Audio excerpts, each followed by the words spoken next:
တနင်္လာသားသမီးများအတွက်2026ခုနှစ်3လပိုင်းမတ်လတလစာ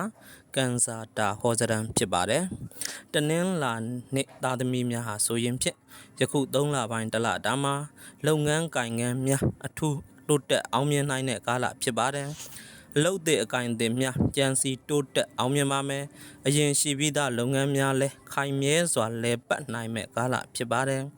ယခုတလတာဟာဆိုရင်ဖြင့်ငွေကြေးစီးပွားအထူးဝင်ငွေကောင်းနိုင်တဲ့ကာလဖြစ်ပါတယ်။ကိုကြိုးစားရင်ကြိုးစားသလောက်ဝင်ငွေမြင့်မားနိုင်တဲ့အခြေခံကံဖြစ်တည်နေတဲ့ကာလဖြစ်ပါတယ်။ငွေကြေးနဲ့ပတ်သက်တဲ့ပြဿနာလေးတွေတော့အနည်းငယ်ဖြစ်တတ်ပါတယ်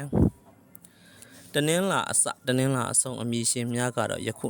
2026ခုနှစ်မတ်လတလတာဟာငွေကြေးကံအလုတ်ကံအထူးကောင်းမွန်တဲ့ကာလဖြစ်ပါတယ်။မိမိရဲ့ကြိုးစားအားထုတ်မှုကိုအရင်တည်ပြီးတော့ဆရာသမားကြီးသူတွေရဲ့မြောက်စားမှုကိုရရှိနိုင်တဲ့ကာလဖြစ်တယ်။ငွေကြေးပိုင်းဆိုင်ရာပြဿနာလေးတွေရှိနိုင်တဲ့ကာလဖြစ်တာမို့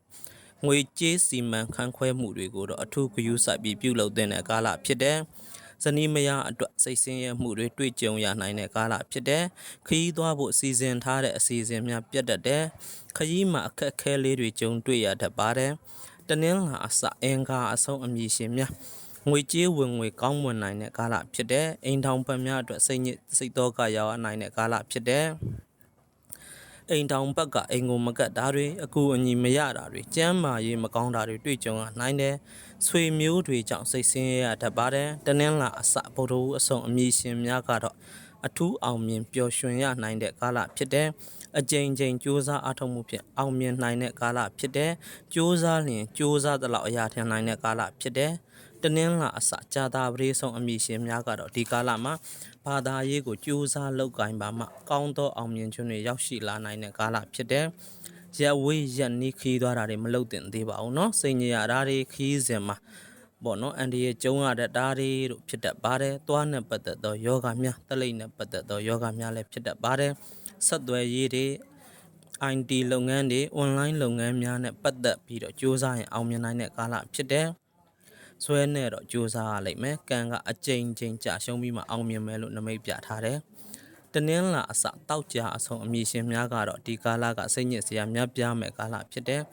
အလုတ်မှာစိတ်ပင်ပန်းစရာတွေပေါ်တတ်တယ်အလုတ်အကင်ကတော့ကောင်းမွန်နိုင်တယ်ငွေကြေးပြဿနာများအခြေရေးပြဿနာများကြုံတွေ့ရနိုင်တဲ့ကာလဖြစ်တယ်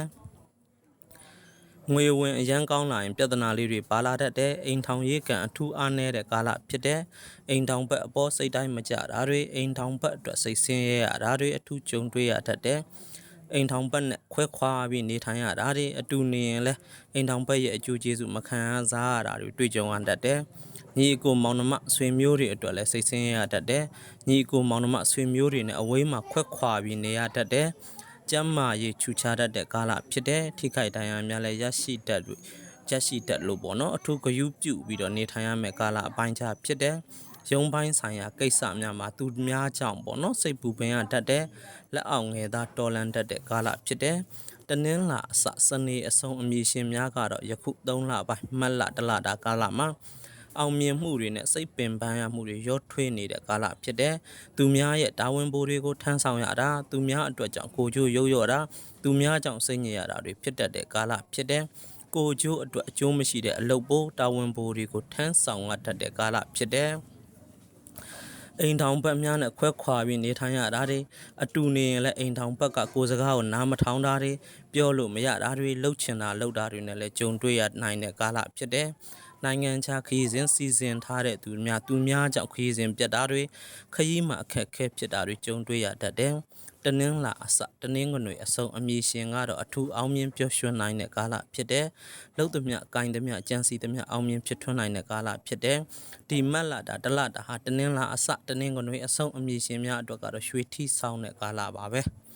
တနင်္လာသားသမီးများအားလုံးအတွက်တောက်ကြားနှံအလုပ်များဖြစ်တဲ့ခရီးသွားလုပ်ငန်းတွေတွတ်တို့တန်းတို့တစ်တို့နဲ့ပတ်သက်တဲ့လုပ်ငန်းတွေ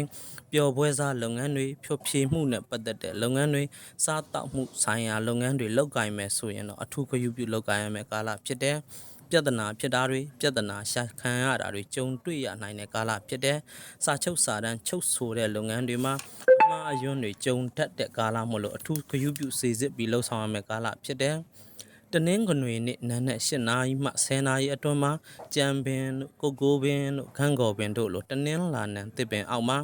တစ်ပင်နဲ့ဟိုပေါ့နော်နောက်ကျောနဲ့ထိအောင်မှီပြီးတော့အရှိမြောက်ရွက်ကိုလှည့်ပြီးအုံသီးစိတ်6စိတ်ဒါမှမဟုတ်အုံးမှန်ကိုအထုပ်သေး6ထုပ်ကိုစားပြီးအလုတ်အကိုင်းကောင်းမွန်ဖို့ဆန္ဒပြုဆူတောင်းရင်အလုတ်အကိုင်းများအထူးကောင်းမွန်အောင်မြင်လာနိုင်တယ်ပေါ့နော်အောင်အလုတ်ကိုင်းအောင်မြင်နိုင်တဲ့အတွက်ဒီတလပိုင်းတွေရရပေါ့နော်သူကတနင်္လာနေ့နံနက်8နာရီမှ10နာရီအတွင်းမှာငွေကိုမိမိစေတနာရှိသလောက်ပန်တကူဆွန်ကျဲပေးခြင်းငှက်စားတွေခိုးစားတွေခွေးစားတွေငါးစားတွေကျွေးပေးခြင်းအပြင်ငွေကြေးအခက်ခဲမှာပြေပြောက်ပြီးတော့ငွေကြေးပြဿနာများကင်းရှင်းကလက်လာပါအထူးပွန်လန်းလာစေလိမ့်မယ်ဒီလအတွက်3လပိုင်းတစ်လစာအတွက်ပေါ့နော်စေတနာပါပြုလုပ်ပေးဖို့တော့လိုအပ်ပါတယ်တနင်္လာနေ့သားအမျိုးသားများအတွက်3လပိုင်းတစ်လစာအိမ်ထောင်ရေးရရကတော့ကုရီများစီကြောပေးခြင်းရေဖြည့်ခြင်းဆက်ပြလှူဒန်းခြင်းတို့ကိုပြုလုပ်ပေးရပါမယ်ပြုလုပ်ရမယ်အချိန်ကတော့တောက်ကြနေညနေ2နာရီမှ4နာရီအတွင်းမှာဖြစ်ပါတယ်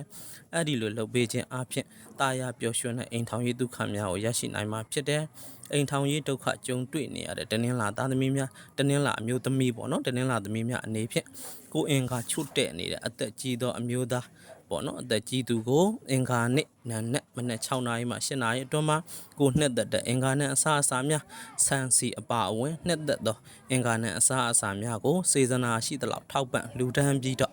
အိမ်ထောင်ရေးတာယာကောင်းမွန်ဖို့ဆန္ဒပြုဆူတောင်းခြင်းဖြင့်အိမ်ထောင်ရေးဒုက္ခများကင်းဝေးပြီးတာယာပျော်ရွှင်တဲ့အိမ်ထောင်ရေးဒုက္ခတို့ကိုရရှိပိုင်ဆိုင်နိုင်စေပါလိမ့်မယ်နော်တနင်္လာနေ့သားသမီးများအတွက်2026ခုနှစ်မတ်လတလတာကန်စာတာဟောစရန်ဖြစ်ပါတယ်တနင်္လာသားသမီးများအားလုံးကိုယ်စိတ်နှပြကျမ်းမာချမ်းသာကြပါစေ